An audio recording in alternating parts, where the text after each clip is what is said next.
Seigneur, je prie que tu bénisses ta parole. Et je prie que moi, tu m'utilises simplement. Seigneur, regarde comment ils sont beaux. Regarde comment ils sont attentifs. Regarde la soif qu'il y a en eux. Regarde, Seigneur Dieu, combien précieux ils sont à tes yeux.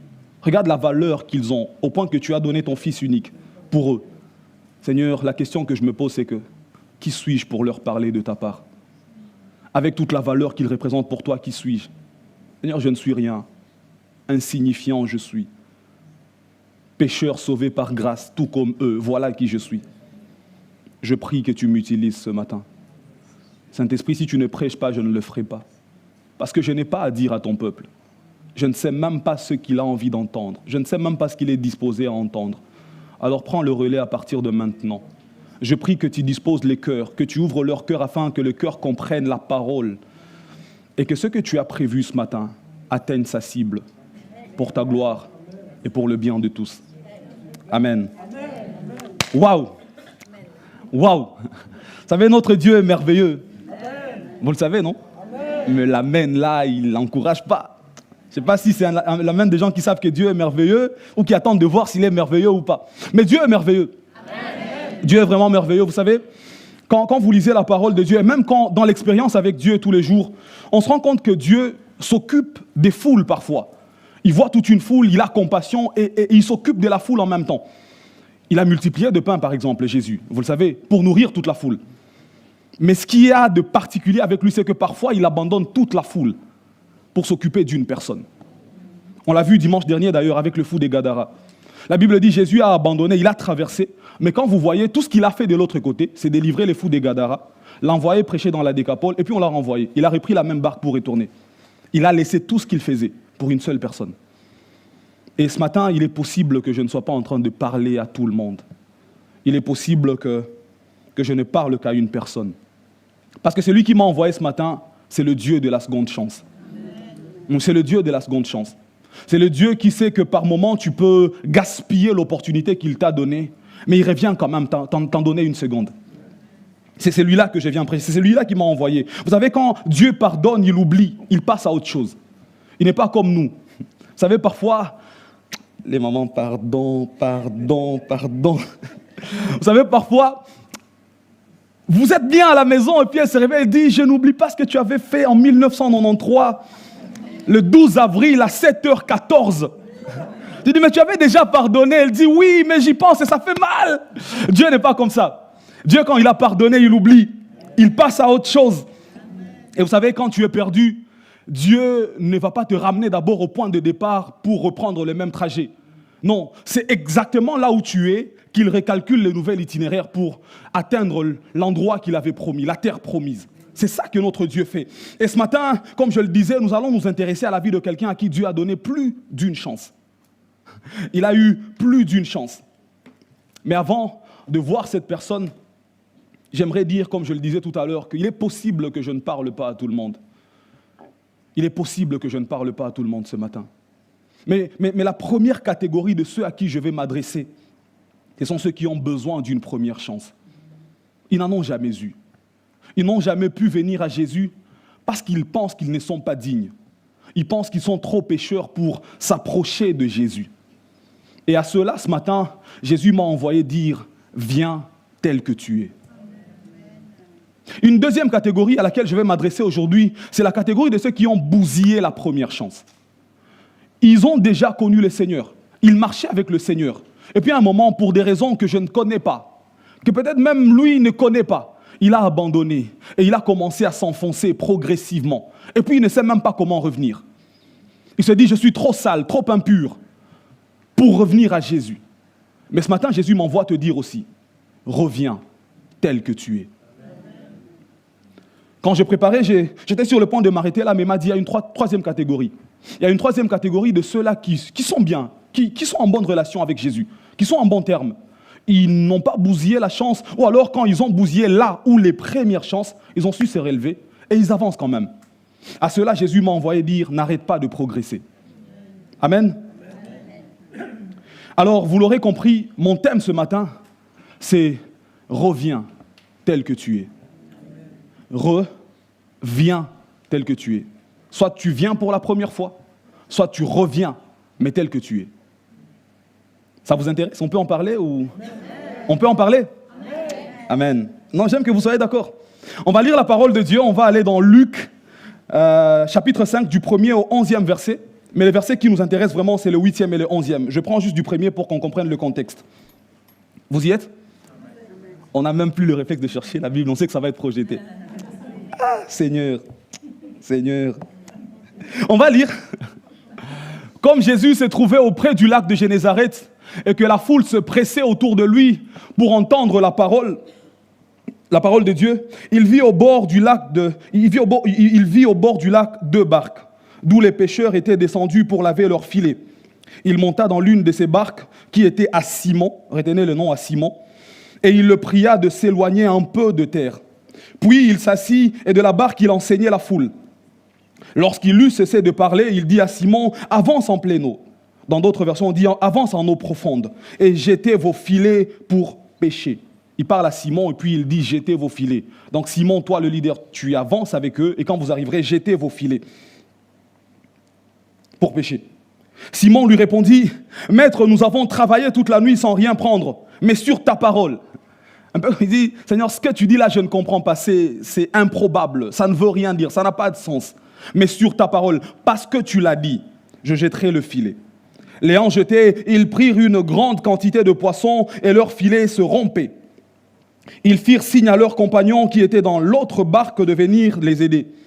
Ils vinrent et ils remplirent les deux barques au point qu'elles enfonçaient. Verset 8, c'est ce qui nous intéresse. Quand il vit cela, Simon-Pierre tomba aux genoux de Jésus et dit, « Seigneur, retire-toi de moi, parce que je suis un homme pécheur. Je suis indigne, je suis en valeur, je suis sans importance, je suis sale, je suis un pécheur. Tu ne peux pas être avec moi, retire-toi. » Car l'épouvante l'avait saisi, nous dit le verset 9, lui et tous ceux qui étaient avec lui à cause de la pêche qu'ils avaient faite. Il en était de même de Jacques et de Jean, fils de Zébédée, les associés de Simon. Alors Jésus dit à Simon, « Ne crains point, désormais tu seras pêcheur d'hommes. » D'autres évangélistes nous disent, « Suis-moi et je ferai de toi pêcheur d'hommes. » Un peu comme s'il lui dit, « Viens tel que tu es, je me charge du reste. » Ce matin, viens tel que tu es, Jésus se chargera du reste. Verset 11, « Et ayant ramené les barques à terre, ils laissèrent tout et le suivirent. » Amen. Amen. Simon-Pierre. Qui est-il? Amen. Qui est-il? Je nous propose 10 petites informations très rapidement sur Simon. Comme ça, on fait la connaissance avec lui. Et puis, on va parler de lui. Parce que c'est de lui qu'il s'agit justement. Alors, une première chose qu'il faut savoir, c'est que Simon, c'était le fils de Jonas. Dans Jean 21, on voit Jésus dit « Simon, fils de Jonas, m'aimes-tu » Et on le lira d'ailleurs. Une deuxième information, c'est que Simon était l'un des 12 apôtres de Jésus, avec son frère André, bien sûr. Mais bien plus, Simon faisait partie du cercle rapproché des 3 disciples, des trois apôtres. C'est-à-dire que Jésus, il en avait 12, mais par moments, il n'en prenait que 3. Et chaque fois qu'il n'en prenait que 3, il y avait Simon dedans. Donc, il y avait Simon, donc Pierre, Jean et Jacques. Et donc, ces 3-là étaient avec lui lorsqu'il ressuscitait cette fille. Ils étaient avec lui lorsqu'il était à la montagne de la transfiguration. On le verra, ils étaient avec lui à Gethsémani lorsqu'il était en train d'agoniser. Ils étaient toujours là, présents. Et Simon était dans la ceinture. Une troisième information, c'est que Simon avait un travail au moment de l'appel. On vient de le voir. C'était un pêcheur. Il avait, j'ai envie de dire sa société, parce qu'on a dit que Jean et Jacques étaient ses associés. C'était un actionnaire quand même. Il avait une belle vie. Et j'ouvre une parenthèse pour dire à quelqu'un que l'appel de Dieu est tellement fort qu'il s'impose à nous, et il s'impose à nos activités, à notre volonté. Tu peux avoir tes plans comme tu veux. Le jour où Dieu décide que c'est toi, ça s'impose à ce que tu fais. Ça s'impose à tes plans. Tu ne peux pas échouer. Résiste comme tu peux, mais à un moment, il te dira, il te sera difficile de réjamber contre les aiguillons. Mais une deuxième chose que j'aimerais dire par rapport à cette information, c'est que Dieu appelle rarement, pour ne pas dire jamais, des paresseux. Dieu appelle rarement des personnes inactives. Rarement. Rarement. Parce que Dieu lui-même, c'est un Dieu bosseur. La Bible commence par un Dieu qui travaille. Au commencement, Dieu créa. La Bible commence par un Dieu qui travaille. Et en général, quand il appelle quelqu'un, il appelle des gens qui sont actifs, des gens qui travaillent, des gens qui peuvent œuvrer pour le royaume. Ça parle à quelqu'un? Amen. Quatrième information, c'est que Simon n'était pas un homme instruit. Ce n'était pas quelqu'un de grande instruction. Ce n'était pas un savant, ce n'était pas une élite, ce n'était pas un érudit, comme Paul par exemple. Et j'aimerais dire à quelqu'un, j'ouvre une parenthèse encore, Ça n'a jamais été question de diplôme. Ça n'a jamais été question de compétences. Le Seigneur n'a pas besoin de ce que tu sais faire. Il s'en fout. Dieu prend des hommes imparfaits pour leur communiquer sa perfection. Il n'a pas besoin que tu sois savant. Il a juste besoin que tu aies un cœur disposé. Ça n'a jamais été question de diplôme. Alors si tu penses que tu ne peux pas le servir parce que tu n'es pas qualifié, viens tel que tu es. Il va te qualifier. Amen. 1 Corinthiens 1, 27 nous dit « Mais Dieu a choisi les choses folles du monde pour confondre les sages. Dieu a choisi les choses faibles du monde pour confondre les fortes. » Il n'a pas besoin que tu sois fort. Il a besoin que tu t'appuies sur le Dieu fort qu'il est. Comme ça, tu diras que ce n'est pas moi, c'est lui. Cinquième information, Simon était dévoué au Seigneur. Il l'aimait beaucoup. On peut le voir dans Jean 6, 68 pour ceux qui voudront poursuivre l'étude. Sixième information, Simon-Pierre a marché sur l'eau. Un jour, ils étaient dans la barque, ils avaient laissé le Seigneur qui renvoyait la foule. La Bible dit, après avoir renvoyé la foule, le Seigneur est allé prier. Quand il a fini de prier à la 3e heure de la nuit, vers 3 heures plus ou moins du matin, il a trouvé qu'il n'y avait plus de barque et il a marché sur l'eau.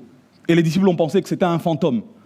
Et quand ils ont eu peur, il leur a dit, non, n'ayez pas peur, c'est moi. Et Simon a dit, celui que je connais, mon Seigneur à moi, si c'est lui, il peut ordonner que je vienne. Il a dit, Seigneur, si c'est toi, ordonne que je vienne. Et Jésus lui a dit, viens. Et Simon a marché sur l'eau. Le seul parmi les 12. Et il n'a pas marché sur l'eau qu'en allant, même quand il s'est noyé, le Seigneur l'a sauvé. La Bible ne dit pas que le Seigneur l'a mis au dos. Il ne l'a pas porté non plus. Comment ils sont revenus dans la barque? C'est que par moments, tu peux faire par tes efforts, ça ne marche pas. Non, Jésus te prend la main et on va dans la barque ensemble. Quelqu'un peut dire amen à ça? Simon, 7e information, il était le seul à avoir la révélation que Jésus était le Christ, le Fils du Dieu vivant. On le voit dans Matthieu 6, chapitre 16. À un moment, Jésus s'arrête et dit, qu'est-ce que les gens disent de moi? Les gens disent que tu es Élie, tu es ceci, tu es cela. Et puis il s'arrête et dit, ok, c'est bien, mais vous, qui dites-vous que je suis? Et Simon lui dit, tu es Jésus le Christ, le Fils du Dieu vivant. Et Jésus lui dit, tu es heureux, Simon, fils de Jonas, parce que ce ne sont ni la chair et le sang qui te l'ont révélé, c'est mon Père qui est dans les cieux. Mais une petite parenthèse encore, c'est que ce qui est bizarre, c'est que 3 versets plus loin, Jésus commence à parler de sa mort. Et Simon lui dit, à Dieu ne plaise, cela ne t'arrivera pas, tu ne mourras pas. Jésus le regarde et lui dit, arrière de moi, Satan. Ça ne vous choque pas? 3 versets plus tôt, on lui disait, tu es heureux. C'est mon Père dans les cieux qui t'a révélé ça. 3 versets plus tard, on lui dit, arrière de moi, Satan. Frères, sœurs, Dieu peut parler maintenant. Et l'instant d'après, tu n'écoutes pas Dieu. Alors, j'ai besoin du discernement tout le temps. Parce que ça peut être une prophétie exacte maintenant. Et juste après, je crois entendre Dieu. Je ne discerne pas et je parle de la part de l'ennemi. Attention, frères et sœurs. C'est très important d'avoir ça à l'esprit. Il n'y a pas une garantie que le diable, tu ne l'entendras pas. Il n'y a pas de garantie à 100%. Il faut toujours filtrer, il faut toujours discerner. C'est très important. Le pasteur nous parlera du don de discernement des esprits un jour et on verra tout ça. 8e information, c'est que Simon disait qu'il était prêt à mourir pour Jésus. Il l'aimait tellement qu'il disait, s'il faut que tu meurs, soit je mourrai à ta place, soit on mourra ensemble. C'était un vrai soldat, un vrai guerrier. 9e information, c'est que 3 fois, il a renié Jésus. Ça, je propose qu'on le lise. Matthieu 26, 75. Et Pierre se souvint de la parole que Jésus avait dite. Avant que le coq chante, tu me renieras 3 fois. Et étant sorti, il pleura amèrement. Oui, amen. Garde-nous. Vous savez, ça arrive même aux meilleurs. Même les meilleurs d'entre nous peuvent trébucher. Même les meilleurs d'entre nous peuvent tomber. Même les très, très spirituels peuvent dévier. Vous savez, Pierre, niveau expérience spirituelle, n'avait rien à envier, je le disais. Il a vu la transfiguration, il a vu Jésus se transfigurer, il a vu Moïse et Élie à la montagne de la transfiguration. Il a vu ça, il était témoin. Un jour, les disciples n'ont pas pu chasser un démon. Jésus arrive, il le chasse parce qu'il était à la montagne. Et il était avec Pierre, Jean et Jacques. Niveau expérience spirituelle, Pierre n'avait rien à envier à personne. Mais il a renié quand même le maître. Restons vigilants, frères. Restons vigilantes, sœurs. Dernière information, 10e, c'est qu'entre le moment où il renie Jésus et le moment où Jésus ressuscite, on ne parle plus de Simon. Lorsqu'il a pleuré, la Bible dit qu'il se retira et il pleura amèrement. Et puis on ne sait plus rien de Pierre. Silence. Simon, l'homme au grand ministère, l'homme à l'appel puissant, c'est lui sur qui on bâtira l'église. C'est lui qui est prêt à mourir pour le Seigneur. Où est-il? Le maître est en train de mourir. Simon, j'ai envie de te dire, où es-tu? Où es-tu, Simon? Où es-tu? Il a bousillé la première chance et il a disparu. Et on ne le voit plus. Et il n'y a pas d'information. Il n'y a pas d'information du tout. On ne sait pas où il est. J'aimerais dire à quelqu'un, c'est possible que tu aies gaspillé cette chance-là. C'est possible que la première, tu l'aies bousillée par tes propres choix et tu as fui la face du Seigneur et tu es en train de pleurer et tu n'es pas témoin des événements. C'est possible. Mais regardons ce qui s'est passé. On va le lire dans Marc 16, du 1er au 8e verset. De nouveau, les versets qui nous intéressent, c'est le verset 7. Mais je remets dans le contexte.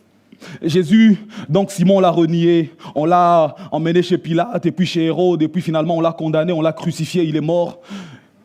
On l'a enterré, il n'y a pas de nouvelles de Simon. Et puis, premier jour, il est là, on ne sait pas où est Simon. Et puis, deuxième jour, et puis troisième jour, et puis il ressuscite. Et c'est donc là qu'on est. Lorsque le sabbat fut passé, Marie de Magdala, Marie mère de Jacques et Salomé achetèrent des aromates afin d'aller embaumer Jésus. Le premier jour de la semaine, elles se rendirent au sépulcre de grand matin, comme le soleil venait de se lever. Elles disaient entre elles, « Qui nous roulera la pierre loin de l'entrée du sépulcre ?» Et levant les yeux, elles aperçurent que la pierre, qui était très grande, avait été roulée. Elles entrèrent dans le sépulcre, virent un jeune homme assis à droite, vêtu d'une robe blanche, et elles furent épouvantées. Il, donc le jeune homme, leur dit, « Ne vous épouvantez pas, vous cherchez Jésus de Nazareth qui a été crucifié. Il est ressuscité. Il n'est point ici. Voici le lieu où on l'avait mis. » Verset 7, c'est le verset qui nous intéresse, souligné. « Mais allez dire à ses disciples... » Lisez avec moi, s'il vous plaît. Je n'ai pas entendu. Allez dire à ses disciples...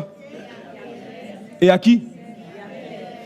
Un peu comme si le Seigneur meurt, mais il dit, où est Pierre? Pierre a disparu, on ne sait pas, on n'a pas de nouvelles. On sait où sont tous les disciples, mais on ne sait pas où est Pierre. Il se croit indigne, mais à la résurrection, le premier qu'on cite, c'est Pierre. Allez dire à mes disciples, allez dire à ses disciples et à Pierre. J'aimerais dire à quelqu'un, à toi qui as bousillé une première chance, le Seigneur m'envoie te dire à toi aussi. Va dire à Ransard et à celui qui veut mettre son nom. Mets ton nom là-dessus. Remplace Pierre par ton nom. C'est à toi qu'on m'envoie ce matin. C'est chez toi qu'on m'envoie ce matin. Toi qui as bousillé la première chance. Le Seigneur, lui, n'en a pas fini avec toi. C'est à toi qu'on m'envoie. Allez dire à ses disciples et à Pierre qu'il vous précède dans Galilée. C'est là que vous le verrez, comme il vous l'a dit. Autrement, dites à Pierre de revenir tel qu'il est. La première fois, c'était « Viens tel que tu es, je m'occupe du reste. » Et puis, tu es tombé, certes. Reviens tel que tu es, je me charge du reste. Elles sortirent du sépulcre et s'enfuirent. La peur et le trouble les avaient saisies. Et elles ne dirent rien à personne à cause de leur effroi. Ce matin, pour qu'on aille très vite, parce que je vais vous donner 3 bonnes raisons de venir ou de revenir tel que vous êtes. Alors, il est possible que certains me trouvent déséquilibré ce matin. C'est très possible, je vous demande pardon. Peut-être que je vais choquer la théologie de certains, je vous demande pardon. Mais comme je vous ai dit, le Dieu qui m'a envoyé ce matin, c'est le Dieu de la seconde chance. Le Dieu qui m'a envoyé ce matin, ce n'est pas celui qui attend que toi, fils prodigue, tu finisses et puis tu reviennes. Celui qui m'envoie ce matin, c'est celui qui te suit là où tu es tombé, il t'étend la main pour te relever. Alors peut-être que ça va choquer certains. Pardonnez-moi. Prenez-moi comme votre frère, ou votre petit frère si vous voulez. Mais laissez-moi parler de la part de Dieu, s'il vous plaît. Amen. Alors, première bonne raison de revenir, et c'est le premier point du message d'ailleurs, c'est que l'Éternel n'a pas abandonné son plan ou ses plans pour ta vie. Amen. Quel que soit ce que tu as fait, quelles que soient tes erreurs, quel que soit là où tu es tombé, les plans dont le Seigneur avait parlé, Le plan conçu depuis l'éternité. Ce qu'il avait conçu avant que tu ne sois formé dans les ventres de ta mère. Le Seigneur ne les a pas abandonnés. Ce n'est pas une question de ce que tu fais. C'est une question de ce que tu es. C'est qui tu es qui intéresse. Ce n'est pas ce que tu fais ou ce que tu ne fais pas. Ce ne sont pas tes actes religieux. Ce ne sont même pas tes efforts de sainteté qui l'intéressent dans un premier temps. C'est d'abord qui tu es. Et tu sais qui tu es. Le jour où il te créait, il disait « Faisons l'homme à notre image et à notre ressemblance ». Tu es à l'image de Dieu. C'est ça que tu es. Et c'est le plus important ce matin. Tu es enfant de Dieu. C'est ça qui compte dans un premier temps. Pardonnez-moi, mais je veux parler de la part de Dieu ce matin. Saint-Esprit, aide-moi. Matthieu 16, 18, 19, voici ce qu'il avait dit à Pierre avant. Et moi, je te dis que tu es Pierre, et que sur cette pierre, je bâtirai mon église. Et les portes du séjour de mort ne prévaudront point contre elle. Je te donnerai les clés du royaume des cieux. Ce que tu liras sur la terre sera lié dans les cieux, et ce que tu délieras sur la terre sera délié dans les cieux. Ce n'est pas si tu me renies ou pas qui compte. C'est qui tu es. Tu es Pierre. Et sur cette pierre, je bâtirai mon église. Écoute, tes péchés ne te définissent pas. Non, tes péchés ne te définissent pas du tout. Et tes péchés ne font pas que Dieu avorte ses plans pour toi. Non. Les péchés peuvent t'éloigner de Dieu, mais les projets de Dieu restent là pour ta vie. Jésus, attention, écoutez-moi bien, Jésus n'aime pas le péché que tu commets. Mais le pécheur que tu es, il l'aime bien, il le chérit. Il est mort pour ce pécheur-là. Hein, oui, il t'aime, malgré tes péchés, il t'aime. Il t'aime beaucoup. Oui, tu passes tes nuits à regarder de films bizarres. Oui, tu trahis tout le temps. Oui, tu mens. Peut-être même que tu trompes ta femme. Oui, le Seigneur n'aime pas ça. Mais toi, il t'aime. J'ai pas entendu ton amen. Tu as peur qu'on sache que c'est toi. Ne dis pas amen si c'est toi. Ah, ne dis pas. Vous savez, ce que Dieu a prévu d'accomplir dans ta vie n'attend que ta décision. Si tu viens ou si tu reviens tel que tu es, ça repart. Le plan est là. Il est comme mis sur pause. Il n'attend que toi. Tu viens ou tu ne viens pas. Vous savez, Dieu n'est pas versatile. Dieu n'est pas comme les hommes. Dieu, en fait, il ne dépend pas de sa bonne humeur pour mettre son plan en œuvre. Ce n'est pas quand il est de mauvaise humeur, il ne fait pas. Quand il est de bonne humeur, il fait. C'est pas ça. Ça, c'est nous. Dieu, lui, il reste fidèle. Ce qu'il a dit, il le fait. Amen. Vous savez, j'aime Dieu. J'aime ce que je veux dire. J'aime ce que je vais dire. Encouragez-moi. J'ai envie de prêcher ce matin. J'ai envie de prêcher. Romains 11, 28, 29, on va le lire. Romains 11, 28, 29. En ce qui concerne l'évangile, il est en train de parler du peuple juif. Ils sont ennemis de Dieu en ce qui concerne l'évangile, à cause de vous. Mais en ce qui concerne l'élection, ils sont aimés à cause de leur Père. Car Dieu ne se répand pas de ses dons et de son appel. Nadine, tu peux garder le verset 28 à l'écran, s'il te plaît. Vous savez, l'apôtre Paul ici est en train de parler aux Romains. Des Romains ne sont pas juifs. Ils ne font pas partie du peuple élu, du peuple de Dieu. Ils ont été évangélisés et puis ils ont cru au Seigneur Jésus. Parmi eux, oui, il y a des juifs et qui sont devenus chrétiens. Et il est en train de leur dire ceci. Il y a deux cas.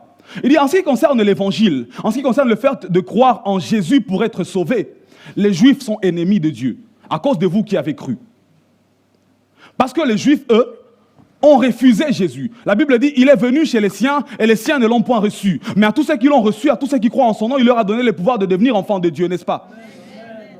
Alors nous avons accepté Jésus. Nous avons accepté la grâce de devenir enfants de Dieu. Eux, ils ne l'ont pas fait. Et donc, il est en train de dire, en ce qui concerne le fait d'accepter Jésus, les Juifs sont ennemis de Dieu. Mais j'aime la suite. Il dit ceci, mais en ce qui concerne l'élection, ils sont aimés à cause de leur Père. Donc, s'il n'y avait qu'un seul critère, les Juifs n'avaient plus de place, ou ils n'auraient plus de place dans la présence de Dieu, parce qu'ils n'ont pas Jésus. Mais il y a une chose, c'est que le jour où Dieu voulait avoir un peuple, il est allé voir leur patriarche Abraham. Abraham a dit oui, et de là sont venus les 12 fils de Jacob et puis les 12 tribus d'Israël. En ce qui concerne ça, puisque Dieu a aimé Abraham, puisque Dieu a élu Abraham, alors eux aussi sont quand même amis de Dieu. Vous êtes en train de comprendre ce que je suis en train de dire? En fait, s'il n'y avait pas eu Jésus, on ne serait pas là. Alors que la loi existait, alors qu'il y avait un peuple élu. Parce que Dieu, quand il parlait aux Israélites, il ne les envoyait pas faire de toutes les nations les disciples. D'ailleurs, il leur disait, ne vous mélangez pas aux autres peuples parce que vous risquez de commencer à adorer leur Dieu. Les Juifs, ils restaient entre eux. Ils gardaient leur Dieu pour eux. Ils gardaient leur culte pour eux. Et quand tu voulais judaïser, il fallait que tu deviennes comme eux, que tu adhères à leur culte pour devenir d'abord comme eux et enfin tu commences à bénéficier des grâces de leur Dieu. Mais grâce soit rendue à Dieu. Il y a eu l'homme de Golgotha qui est mort et qui est ressuscité, qui a dit, allez, faites de toutes les nations mes disciples, les baptisant au nom du Père, du Fils et du Saint-Esprit. C'est pour ça que nous sommes là, toi et moi. Alors, en fonction de ça, grâce à ça, toi et moi, on a été baptisés. La Belgique a été évangélisée, puisque des gens ont été envoyés jusqu'en Belgique. Le Congo a été évangélisé, puisque des gens ont été envoyés jusqu'au Congo. On nous a prêché la parole au nom de Jésus. C'est Jésus-là est devenu le connecteur entre nous et le Père. C'est comme ça que nous connaissons Dieu, grâce à Jésus. Ah, on peut ovationner Jésus ce matin. Ovationnons Jésus ce matin. Ovationnons Jésus ce matin. Ovationnons Jésus. Ce Jésus-là a fait que nous soyons maintenant amis de Dieu. Et nous pouvons nous dire, puisque nous avons Jésus, Dieu nous aime. Eux, ils n'ont pas Jésus. Dieu ne les aime pas. Mais heureux. Parce que Dieu, verset 29 nous dit, car Dieu ne se répand pas de ses dons et de son appel. Il a appelé leurs patriarches. Ils ont refusé Jésus, mais ils ont le patriarche. Nous n'avons pas de patriarche, mais nous avons Jésus. Dieu ne les a pas abandonnés. Hey, ce n'est pas parce que tu as abandonné ce que Dieu... Ah, tu n'as pas compris ce que j'essaie de dire. J'essaie de dire ce qui suit. Que tu n'es pas trop pécheur pour être sauvé. Tu n'es pas trop loin pour revenir. Tu n'es pas trop sale pour être purifié. C'est ce que j'essaie de te dire. J'essaie de dire ceci. Tu as fauté. Dieu est au courant. Mais ce n'est pas impossible que tu reviennes. En ce qui concerne les œuvres de la foi, la sanctification, tu es down, tu es tombé. Mais en ce qui concerne le fait que tu es fils de Dieu, il t'aime quand même. Alors il peut te récupérer avec ça, parce qu'il ne se répand pas de ses dons et de son appel. Alors tu n'as pas d'excuse. On fait comment? Tu reviens ou pas? Vous savez, même quand il était tombé avec Bathsheba, David n'a pas cessé d'être l'homme selon le cœur de Dieu. Ça peut choquer certains. Mais il est resté l'homme selon le cœur de Dieu. Vous savez, même après l'avoir renié 3 fois, Pierre est resté le plan sur qui on va bâtir l'église. Même les jours où Moïse avait tué un Égyptien pour sauver son frère et qu'il s'est enfui chez Jéthro, il n'a pas cessé d'être le sauveur que Dieu cherchait. Alors, même avec le péché que tu as commis, tu n'as pas cessé d'être dans les petits papiers de Dieu. Dieu continue de compter sur toi. Ce que tu as fait n'annule aucune promesse de Dieu sur ta vie. Dieu compte toujours t'utiliser puissamment, tu sais. Ma sœur, ce n'est pas l'historique d'avortement que tu traînes qui va l'en empêcher. Je ne sais pas à qui je parle, mais je parle à quelqu'un ce matin. Ce n'est pas le nombre d'avortements que tu as qui va faire à ce que Dieu ne t'utilise pas. Frère, ce n'est même pas cette drogue que tu prends en longueur de journée qui va empêcher que le Seigneur ne t'utilise. Il va t'utiliser puissamment. Tout dépendra de ta décision ce matin. Alors, est-ce que tu acceptes la main tendue ou pas? Parce que le Seigneur te tend la main. Tu viens ou pas? Tu reviens ou pas? Vous savez, pardonnez-moi, je vais peut-être en choquer certains. Mais tu sais, tu te sens impur parce que Dieu ne t'a pas montré ce que nous sommes. Si tous ceux qui sont à côté de toi, leur vie t'était dévoilée, si le Seigneur te montrait nos vies à nous, peut-être que tu serais plus saint. Peut-être que tu serais moins coupable. Peut-être que nous avons péché plus que toi. Peut-être que nous péchons plus que toi. Peut-être même que là même, j'ai beaucoup de péchés plus que toi. Peut-être même que je ne suis pas saint. Peut-être que tu vaux mieux. Alors reviens s'il te plaît. Reviens. Ne regarde pas à tes péchés. Ne regarde pas à ça. La grâce est disponible. S'il te plaît, viens. Ne reste pas coincé entre peur et culpabilité. Viens. Reviens s'il te plaît. J'ai une deuxième raison pour toi ce matin. C'est que l'Éternel sait tout. Jésus sait tout. Et il connaît ton cœur. Ce matin, écoutez-moi bien. Je ne suis pas en train de vous déculpabiliser, si ça se dit. Je ne suis pas non plus en train de vous déresponsabiliser et de mettre la faute sur le diable ou sur les autres. Je ne suis pas en train de dire que ce que vous avez fait n'est pas bien et n'est pas mauvais. Ces péchés-là, ce ne sont pas de bonnes choses. Qu'on se comprenne. Ce que vous faites de pas bien, ce n'est pas bien. Donc je ne suis pas en train de vous dire c'est bien ce que tu fais quand ce n'est pas bien. Non. Mais ce que j'essaie de dire ce matin, c'est que le Seigneur connaît comment tu es tombé. Il connaît le jour où tu es tombé. Le jour où tu es tombé, tu as lutté. Il a vu cette lutte. Il sait que tu as chuté, mais tu ne voulais pas chuter. Peut-être que maintenant, tu commences à chuter au quotidien. Mais la première fois que tu as été amorcé, tu ne voulais pas. Tu as lutté, mais tu es tombé quand même. Et le Seigneur, c'est ça. Il a vu ça. C'est ce que j'essaie de dire. J'essaie de dire ceci. C'est que si Dieu est omniprésent, c'est qu'il est présent aussi au moment où tu tombes. C'est qu'il est présent aussi quand tu pêches. C'est que tu n'as pas besoin de faire un long trajet pour revenir à Dieu. C'est que tu es juste là où tu pêches, retourne-toi. Il est juste à côté. C'est ce que j'essaie de te dire ce matin. La première fois que j'ai entendu Dieu dans toute ma vie, la première fois que j'ai entendu Dieu me parler, la première fois, pas dans la Bible, la première fois, il m'a dit ceci. Dis-leur que je n'ai jamais été loin. Dis-leur que je n'ai jamais été loin. Ce matin, c'est ce que je te dis. Je pense que j'ai rempli ma mission. Dieu n'est pas loin.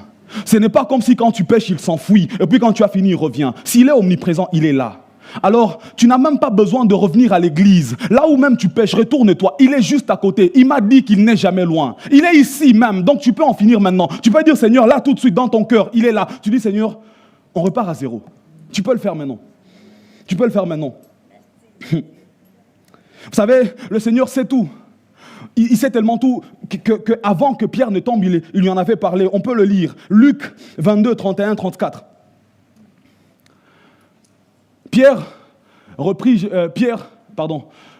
Simon, Simon, fais attention. Satan vous a réclamé pour vous passer tous au crible comme on secoue le blé pour le séparer de la balle. Mais moi, je priais pour toi, pour que la foi ne vienne pas à te manquer.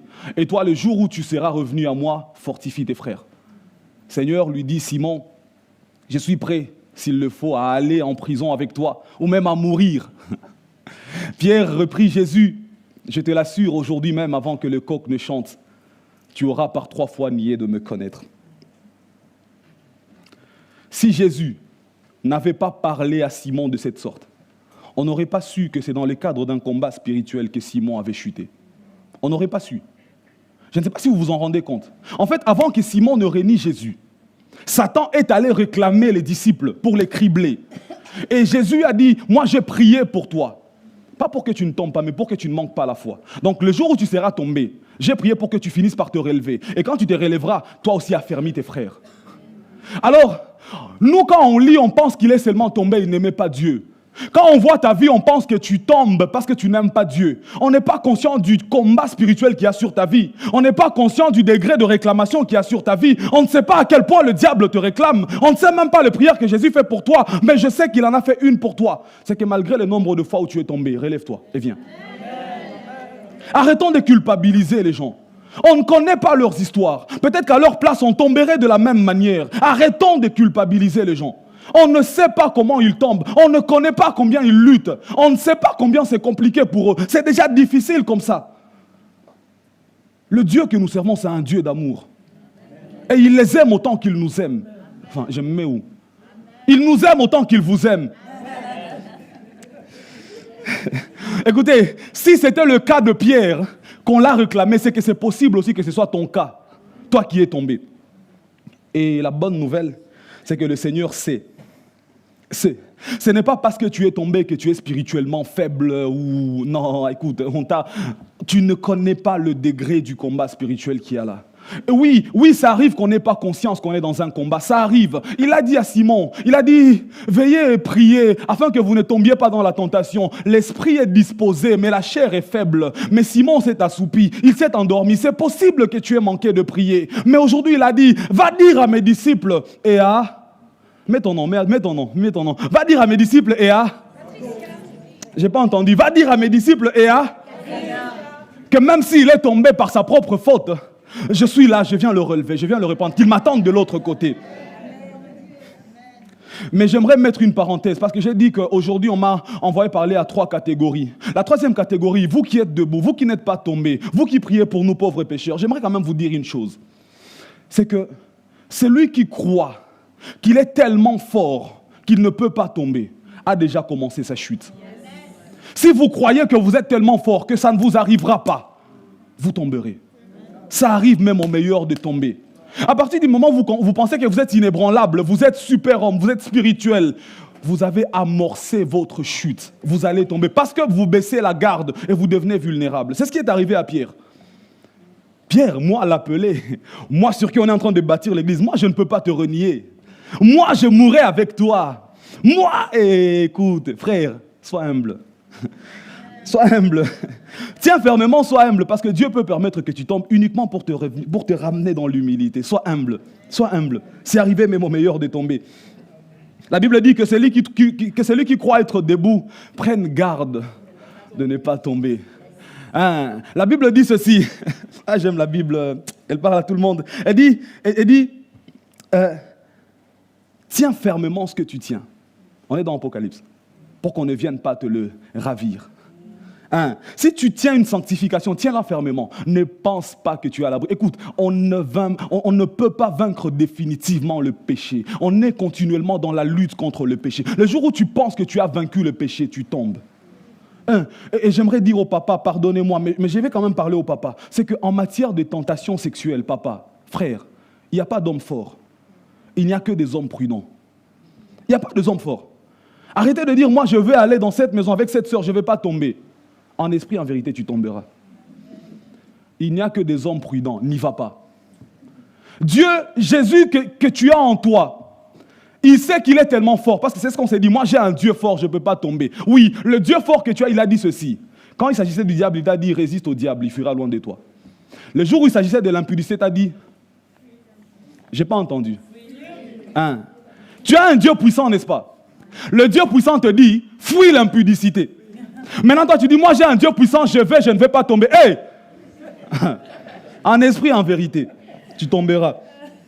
Ne te surestime pas, c'est mon propos ce matin. Ne te surestime pas. Écoute, tu es fait de chair et de sang, pas de fer en béton. Tu es fait de chair et de sang, pas de fer en béton.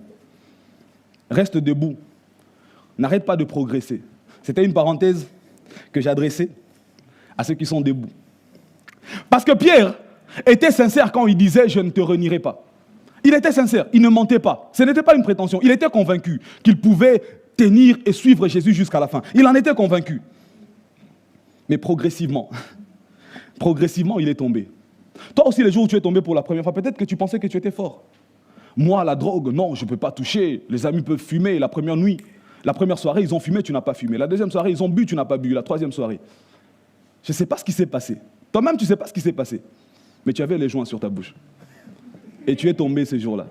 Et tu n'as plus pu te relever. La bonne nouvelle, c'est que le Seigneur connaît ton cœur. C'est ce que je voulais dire. Il connaît ton cœur. 1 Samuel 16, 7 nous dit ceci. Et l'Éternel dit à Samuel, ne prends point garde à son apparence et à la hauteur de sa taille, car je l'ai rejeté. Ce n'est pas ce qui m'intéresse, c'est cette partie qui m'intéresse. L'Éternel ne considère pas ce que l'homme considère. L'homme regarde à ceux qui frappent les yeux, mais l'Éternel regarde au cœur. L'Éternel regarde au cœur.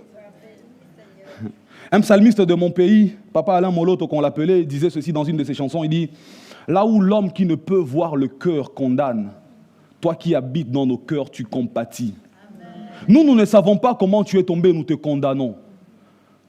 Mais Dieu qui est dans ton cœur, lui, il est en train de compatir. Il dit, mon fils est tombé, encore il est tombé, encore il est tombé, encore il a mal, encore il est en train de détruire sa destinée, encore il est en train il veut mettre fin à ses jours, il se scarifie, ça fait mal, il est en train de vouloir se tuer. Dieu, lui, il est en train de compatir. Nous, nous condamnons, lui, il compatit. Ton Dieu est un Dieu compatissant. Vous savez, les hommes sont spécialistes en condamnation. Nous, les hommes, quand c'est nos péchés, nous enlevons les lunettes. Pour ne pas bien les voir, on enlève les lunettes quand il s'agit de nos propres péchés. Mais quand il s'agit des péchés des autres, on prend des loupes pour zoomer. On cherche carrément le microscope. On pense qu'on est saint. Aïe, aïe, aïe. Vous savez, nous avons le défaut de penser que nous qui avons été sauvés, nous n'étions pas trop pécheurs. On s'est dit, mais moi en réalité, je n'étais pas trop mauvais. Je n'étais pas trop mauvais en réalité. Moi-même, sans Jésus, j'aurais pu être sauvé. Qu'est-ce que je faisais? Je mentais seulement le matin, une fois par jour. Je ne volais jamais. Mais lui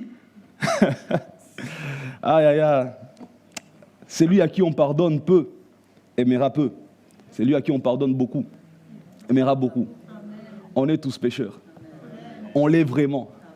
Arrêtons de condamner les autres. Vous savez, aussi sale que tu es, le sang de Jésus peut te laver. Aussi impur que tu es devenu, Jésus peut te relever. Aussi loin que tu penses être, il peut tendre sa main et te récupérer. Alors reviens ce matin. Reviens à Jésus. J'aime bien ce verset, j'aime bien ce passage de Hébreux 4, du 15 au 16e verset. La Bible dit ceci, « Car nous n'avons pas un souverain sacrificateur », on parle de Jésus. « Nous n'avons pas un souverain sacrificateur qui ne puisse compatir à nos faiblesses. » Je disais que Dieu est un Dieu de compassion et il compatit à nos faiblesses. Au contraire, il a été comme nous tenté en toutes choses, sans commettre de péché. J'aime la suite, écoutez. « Approchons-nous donc avec assurance du trône de la grâce, afin d'obtenir miséricorde et de trouver grâce pour être secourus dans nos besoins. » En fait, Jésus compatit à nos faiblesses. Quand il te voit faible, il compatit, il dit « Oh, aïe, aïe, aïe, il ne sait pas quoi faire. » Il est compatissant. Mais la bonne nouvelle, c'est que Jésus connaît le processus des tentations. Il sait ce que ça fait quand on est addict à la cigarette, qu'on essaie de lutter et qu'on a envie de sa cigarette. Il sait ce que ça fait. Il sait comment on le ressent. Je ne dis pas qu'il était fumeur. Je dis qu'il a eu un corps comme le tien, qui sait avoir les mêmes sensations. Il sait ce que ça fait. Quand tu es devenu addict, quand tu es devenu impudique et que tu essaies de lutter, il sait ce que c'est qu'un corps d'un homme qui réclame d'aller avec une sœur. Il sait ce que c'est. Il te connaît. Il sait combien tu es faible. Il connaît ton cœur. Pardonnez-moi, vous qui êtes debout. Je sais que ça vous énerve. Pardonnez-moi. Mais laissez-moi parler de la part du Seigneur. Alors j'aimerais dire à celui qui est tombé de revenir. Reviens. Et ne reviens pas tête baissée. Non. Reviens tête haute. Reviens torse bombé. Reviens épaules larges. Menton levé. Viens à Dieu parce qu'il y a la grâce pour toi. Vous savez, la grâce nous accorde les faveurs que nous ne méritions pas. Mais la miséricorde, elle nous permet d'échapper aux sanctions méritées. Au nom de la grâce, la punition que nous méritons, au nom de la grâce, les faveurs que nous ne méritions pas, nous le recevons. Et au nom de la miséricorde, le châtiment que nous méritions, nous ne le recevons pas. Et dans ce verset, il y a le 2. Approchons-nous du trône de la grâce avec assurance, afin d'obtenir miséricorde. Donc, afin qu'on nous épargne du châtiment que nous méritions et de trouver grâce, de recevoir les faveurs que nous ne méritions pas. Personne n'a mérité. Ça n'a jamais été une question de mérite. Et c'est d'ailleurs ça la troisième raison de revenir aujourd'hui. C'est que c'est toujours une question d'amour et de grâce. Toujours une question d'amour et de grâce. Tous ceux qui sont sauvés, ici ou ailleurs, c'est par grâce qu'ils sont sauvés, au moyen de la foi. Que personne n'est intimide. Personne n'a travaillé pour son salut. Personne. Personne ne s'est battu pour être sauvé. Personne. On a tous reçu la grâce. Et puis on a cru, c'est tout. Notre travail a été de croire. Son travail à lui a été d'aller jusqu'à la croix, de mourir, d'être crucifié, d'être lapidé, d'être injurié, d'être dénudé. Son travail à lui était dur. Nous, on a seulement cru. On a seulement cru. C'est par grâce que nous sommes sauvés, alors qu'on n'intimide pas. Et une seule question pour toi ce matin, c'est Jésus qui la pose. On va la lire d'ailleurs dans Jean 21, 13, 17. Jésus s'approcha, prit le pain et leur en donna. Il fit de même du poisson. C'était déjà la 3e fois que Jésus s'est montré à ses disciples, depuis qu'il était ressuscité de mort. Après qu'ils eurent mangé, Jésus dit à Simon, un peu comme s'il dit, allez dire à mes disciples et à Pierre. Mais la 3e fois, il a l'impression que Pierre n'est pas encore convaincu. Il dit, alors on va régler ça une bonne fois pour toutes. Il dit à Simon, Simon, fils de Jonas, m'aimes-tu plus que ne m'aimes ceci? En grec, c'est le mot agapao. Est-ce que tu m'aimes? Voilà, l'amour du Seigneur. Est-ce que tu as de l'amour du Seigneur pour moi? Est-ce que tu m'agapao, en fait? Est-ce que tu m'aimes plus que ne m'aimes ceci? Il répondit, oui Seigneur, tu sais que je t'aime. Jésus lui dit, paie mes agneaux. Un peu comme pour dire, la mission n'a pas changé. J'avais dit que je ferais de toi pécheur d'homme, non? Puisque tu dis que tu m'aimes, fais le travail.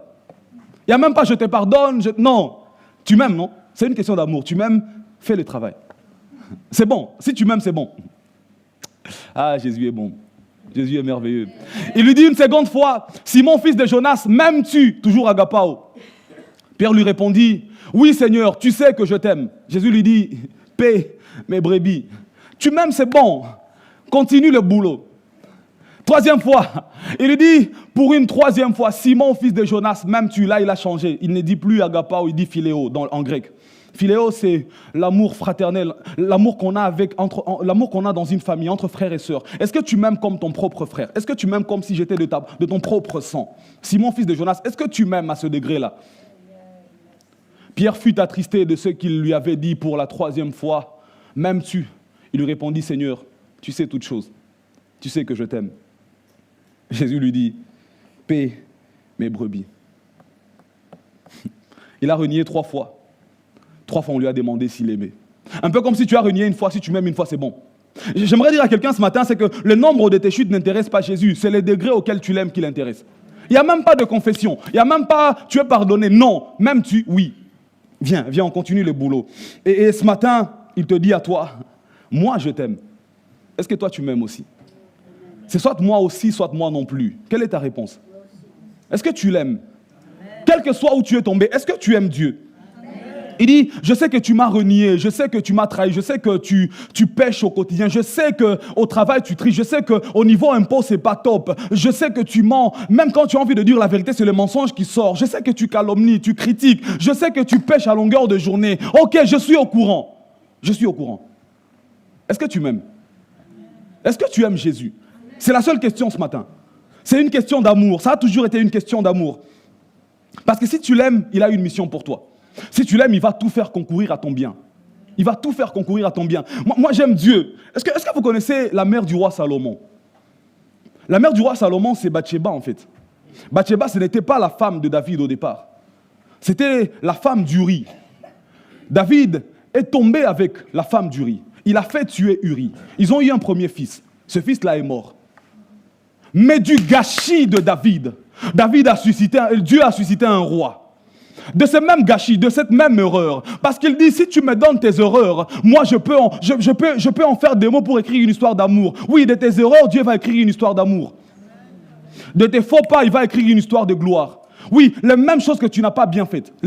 Dieu va les utiliser. Tout va concourir à ton bien au final si tu l'aimes. C'est ce que la Bible dit.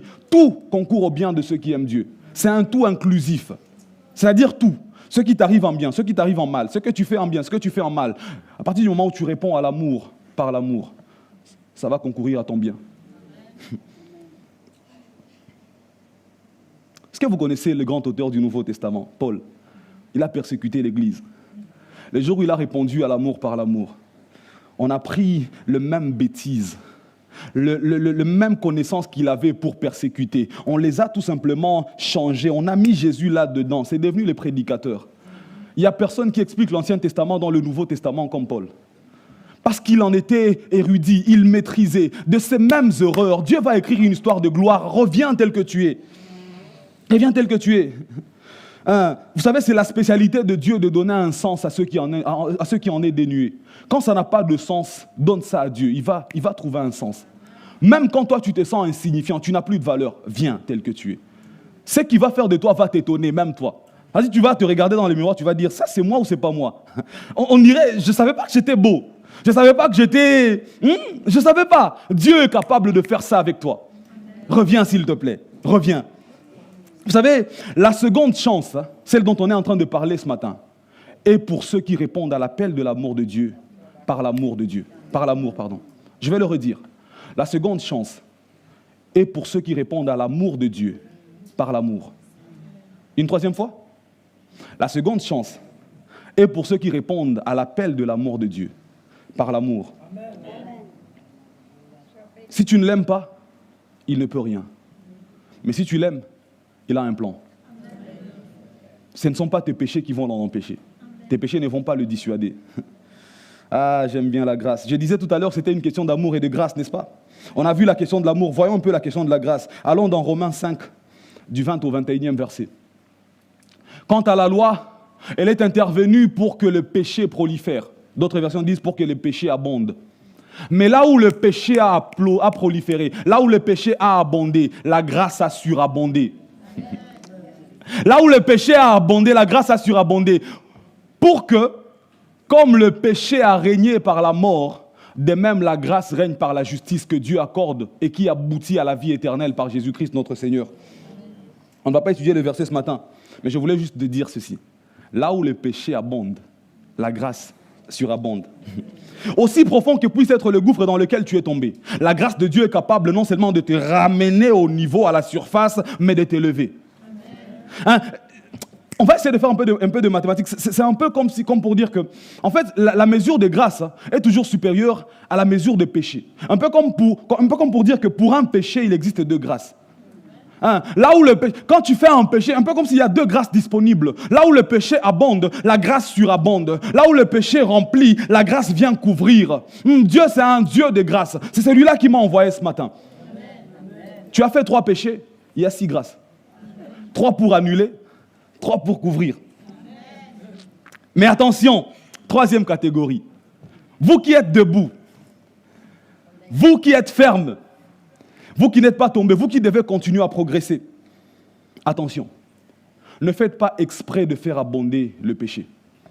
Parce qu'il y en a qui se disent, puisqu'il faut que le péché abonde pour que la grâce surabonde, ils font exprès de commencer à pécher.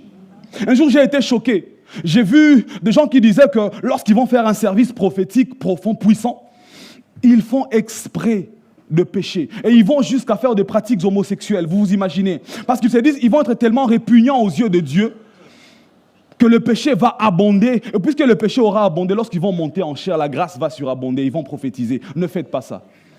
C'est anti-biblique. Vous qui êtes debout, s'il vous plaît, ne péchez pas. Nous qui sommes dans la première et la deuxième catégorie, là où le péché a abondé, la grâce a surabondé. Amen. Romains 6.1, ça c'est pour vous qui êtes debout. Et pour nous qui allons être debout parce que Jésus va nous relever ce matin. C'est pour nous tous, d'accord? Que dirons-nous donc? Demeurerions-nous dans le péché afin que la grâce abonde? Loin de là. Nous qui sommes morts au péché, comment vivrions-nous encore dans le péché? Je n'étais pas en train d'encourager le péché depuis que j'ai commencé. Non. J'étais en train de dire ceci. Quand tu as beaucoup péché, la grâce de Dieu est tellement puissante qu'elle va te relever. Mais quand la grâce de Dieu t'a relevé, au nom de la grâce, tu ne pêches plus. D'accord? Vous savez, ce n'est pas pour que Dieu fasse grâce qu'on pêche.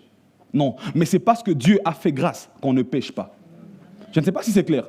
Ce n'est pas pour que Dieu fasse grâce qu'on va se permettre à pécher. Mais c'est parce que Dieu a fait grâce qu'on ne pêche pas. Alors, et première catégorie, vous qui allez venir. Et deuxième catégorie, vous qui allez revenir. Et troisième catégorie, vous qui allez continuer de progresser. S'il vous plaît, au nom de la grâce, ne péchons plus. Amen. Au nom de la grâce, restons debout, restons fermes. Ce n'est pas au nom de la grâce qu'on pêche, mais c'est au nom de la grâce qu'on ne pêche pas. Beaucoup de jeux de mots ce matin. Qu'est-ce qui te prend? Non, j'étais en train de dire que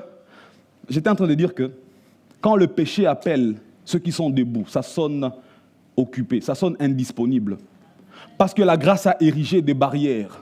Hein, ce n'est pas par tes propres efforts. Tu sais pourquoi ça n'a pas marché jusque-là? Tu sais pourquoi tu as bousillé la première chance? Parce que tu as cru que puisque tu reçois la première chance, c'est à toi de la conserver. Non, écoute-moi. Ce qui s'obtient par grâce se maintient par grâce. Je vais le redire. Ce qui s'obtient par grâce se maintient par grâce. Le jour où Jésus t'a appelé, c'est par grâce. Le jour où tu as été sauvé, c'est par grâce. Le salut, ce n'est pas par tes efforts que tu le gardes, c'est par grâce que tu gardes le salut. Alors reviens maintenant que tu as cette information. Reviens maintenant que tu as cette information. Esdras, reviens maintenant que tu as cette information. Non, je disais, tu peux revenir. Je vais conclure. Je propose qu'on lise Luc 15, du 1er au 7e verset. Luc 15, 1 à 7. Tous les publicains et les gens de mauvaise vie s'approchaient de Jésus pour l'entendre. Des gens qui n'étaient pas qualifiés. Des gens qui étaient méprisables. Ils s'approchèrent de Jésus.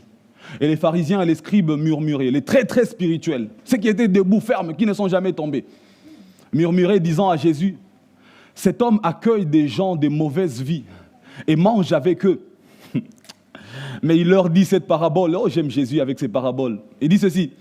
Quel homme d'entre vous, s'il a 100 brebis et qu'il en perde une, ne laisse les 99 autres dans le désert pour aller auprès de celle qui est perdue jusqu'à ce qu'il la retrouve? Et lorsqu'il l'a retrouvée, il la met avec joie sur ses épaules. Et de retour à la maison, il appelle ses amis et ses voisins. Il leur dit, réjouissez-vous avec moi, car j'ai trouvé ma brebis qui était perdue. De même, je vous le dis, il y aura plus de joie dans le ciel pour un seul pécheur qui se répand que pour 99 justes qui n'ont pas besoin de repentance. Est-ce qu'on peut provoquer une fête au ciel ce matin? Est-ce que par ta décision, on peut provoquer une fête au ciel ce matin? La Bible dit ceci dans Romains 8. Qui accusera les élus de Dieu? C'est Dieu qui justifie. J'aime bien la version parole vivante. La version parole vivante dit ceci. Qui accusera les élus de Dieu? C'est Dieu qui les déclare non coupables. Qui accusera celui que Dieu a déclaré non coupable? Qui les condamnera? Christ est mort. Et bien plus, il est ressuscité. Il est assis à la droite du Père et il intercède pour nous. Hey, frère, sœur, tu es tombé, oui, mais qui t'accusera? C'est Dieu qui te déclare non coupable ce matin. C'est Dieu qui te justifie. Qui te condamnera? Christ est en train d'intercéder pour toi. Qui suis-je pour te condamner, moi? Notre Dieu sait bâtir sur des ruines. Notre Dieu a même rendu la vie aux ossements desséchés. Alors, ce matin, écoute-moi très bien. Quel que soit ton état, quelle que soit ta situation, sache que l'Éternel n'a pas abandonné son plan pour toi. Première chose. Deuxième chose, sache que l'Éternel sait tout et qu'il connaît ton cœur. Troisième chose, sache que ça a toujours été une question d'amour et de grâce. Ce n'est ni par force, ni par puissance. C'est par son esprit, dit l'Éternel. Alors, je n'ai pas arrêté de le dire. Ce matin, je suis venu prêcher le Dieu de la seconde chance. Aujourd'hui, je suis venu non pas prêcher le Dieu qui attend que le fils prodigue revienne, mais c'est lui qui va trouver le fou des Gadara. Et il le prend, et il le ramène. Parce qu'il sait que tu es trop loin pour revenir tout seul. Parce qu'il sait qu'il est le cep et toi le sarment, et que sans lui, tu ne peux rien faire. Ransard, est-ce qu'on peut baisser nos têtes en prière ce matin? Et est-ce que tu peux déjà commencer à réagir à ce message? Tu peux déjà commencer à parler à ton roi. Et pendant que tu es en train de le faire, pendant que nous avons les yeux fermés, pendant que nous avons les têtes baissées, je vais demander à ceux qui veulent venir à Jésus, la première catégorie de ceux à qui on m'a envoyé ce matin, je vais leur demander de lever la main s'ils sont là. Tu n'as jamais eu une chance avec Jésus.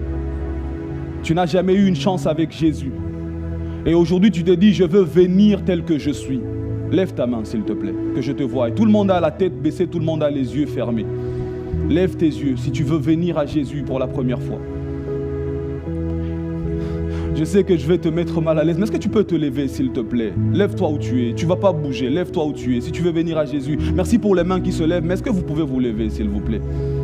S'il vous plaît, pour que je vous identifie, parce que vous êtes tellement nombreux que parfois d'ici je ne vois pas très bien. Ceux qui veulent venir à Jésus, est-ce que vous pouvez vous lever? Oui, on a tous s'il vous plaît, on a les têtes baissées, on a les yeux fermés. À la limite, on peut applaudir parce qu'il y en a qui sont en train de venir à Jésus ce matin. On peut applaudir le roi qui est en train de sauver des gens. Je vais vous laisser encore quelques minutes, ceux qui veulent venir à Jésus. J'en ai déjà qui sont debout, mais s'il y en a d'autres qui veulent se joindre à eux, levez-vous, levez-vous. Ceux qui veulent venir pour la première fois, ceux qui veulent une première chance, ceux qui n'ont jamais été chrétiens, j'ai envie de le dire, ou qui ont été dans l'église, mais qui veulent avoir une relation personnelle avec Jésus. Si vous êtes là, levez-vous aussi, joignez-vous à nous. Joignez-vous à nous. Une dernière fois, et je vais prier avec eux. Je vais prier avec vous. On est en train de prier, on est en train de prier. Vous n'avez pas idée, le ciel est en train de gagner une victoire là maintenant. Vous n'avez pas idée, mais des bergers sont en train des brebis sont en train de venir dans la bergerie. Il y a une fête au ciel maintenant. Alors prions, combattez avec nous en esprit. Combattez maintenant, combattez. Soyez en train de prier que ces âmes qui sont captives se lèvent. Prions, n'arrêtons pas de prier. Et merci à ceux qui se sont levés. Oui, continuez de vous lever, le Seigneur voit. Oui, continuez de vous lever, n'arrêtez pas. Vous n'avez pas Jésus, vous voulez l'avoir. Levez-vous, levez-vous. Je vais prier avec vous. Je vais prier avec vous. Ransard, n'arrête pas de prier. Ceux qui sont debout, est-ce qu'on peut faire ensemble cette prière? Vous n'avez pas besoin de crier, mais répétez après moi, s'il vous plaît. Répétez juste après moi. Si vous le pouvez, mettez votre main droite sur le cœur, comme ça je sais qu'on est connecté, qu'on est en train de prier ensemble. Si vous le pouvez, sinon c'est pas grave. Répétez après moi, s'il vous plaît. Seigneur Jésus, merci. Parce que tu m'as donné la possibilité de venir tel que je suis. Aujourd'hui, C'est une question d'amour et de grâce. Et je réponds à l'appel de l'amour par l'amour. Pardonne l'ensemble de mes péchés. Accorde-moi la grâce de ne plus pécher. Et maintenant, prends-moi la main. Montre-moi la voie pour qu'on aille ensemble vers le Père. Au nom de Jésus. Je vais prier, Seigneur, regarde ces personnes de valeur qui se sont levées. Tu m'as dit aujourd'hui, tu ne m'envoies pas parler à la foule. Il est possible que je parle à une seule personne, mais j'en ai parlé à plusieurs. Et il y en a qui ont réagi favorablement, qui disent « Maintenant, nous voulons être enrôlés officiellement dans l'armée de Dieu. » Ils se sont levés. Jésus, regarde ces soldats qui sont debout, enrôle-les dans ton armée. Occupe-toi d'eux, toi qui es le bon berger. Que l'ennemi ne vienne pas semer le doute dans leur cœur. Maintenant qu'ils ont pris une décision ferme et irrévocable, je prie que jamais ils ne reviennent en arrière. Fais qu'ils trouvent une place dans ta maison, qu'ils trouvent une place dans ton royaume, parce que tu as une mission pour eux. Soyez bénis, frères, soyez bénis, sœurs, au nom de Jésus. Après le culte, vous qui êtes debout, on peut se voir, s'il vous plaît. Ne partez pas. On va se voir quelques minutes. Je vous attendrai ici devant ou derrière. Mais là où je serai, venez, comme ça on va discuter rapidement, d'accord? Vous pouvez vous rasseoir. Merci. On garde la tête baissée et les yeux fermés. Le deuxième appel que je lance ce matin, c'est à ceux qui veulent revenir. Ceux qui ont eu des faux pas, ceux qui ont eu des moments de faiblesse. Ça a duré un jour, ça a duré un mois, ça a duré 2 ans, ça a duré 10 ans, peu importe. Mais si tu sens que ce matin, tu veux revenir à la maison, est-ce que toi aussi tu peux te lever? Lève-toi, s'il te plaît. Lève-toi. Merci. On peut applaudir le Seigneur. On peut applaudir le Seigneur. On garde les têtes baissées, on garde les yeux fermés. On garde les têtes baissées, on garde les yeux fermés. Et pendant que la musique joue, je vous laisse encore le temps de réfléchir. Et tout à l'heure, alors que je préparais ce message avant-hier, j'ai senti dans mon cœur, et cette sensation ne me laisse pas, c'est que ce sera à toi, Dorine, de prier pour eux. Je vais t'envoyer le micro, ne bouge pas, mais ce sera à toi de prier pour les frères et sœurs qui se lèvent. C'est ce que j'ai senti depuis vendredi quand je préparais ce message. Il y a sur tes lèvres des mots, il y a sur tes lèvres des phrases que l'Éternel a préparées. Et nous, on continue de se lever, on continue d'applaudir le Seigneur parce qu'on est en train de voir des frères qui reviennent à la maison. Il y a des frères et sœurs qui reviennent à la maison. Il y a des frères et sœurs qui reviennent à la maison ce matin. Et Jésus a dit, il y a plus de joie dans les cieux pour une brebis qui est retrouvée, qui revient à la bergerie, que pour les 99 autres qui sont restés. Peut-être que je n'ai pas parlé aux 99, aujourd'hui j'ai parlé à la seule qui revient et gloire soit rendue à Dieu. Que ces gens se lèvent, ces frères et sœurs reviennent à la maison. Revenez tels que vous êtes. Et ma sœur Dorine va prier. Ma sœur Dorine va prier pour nous. Attends, peut-être qu'on allume.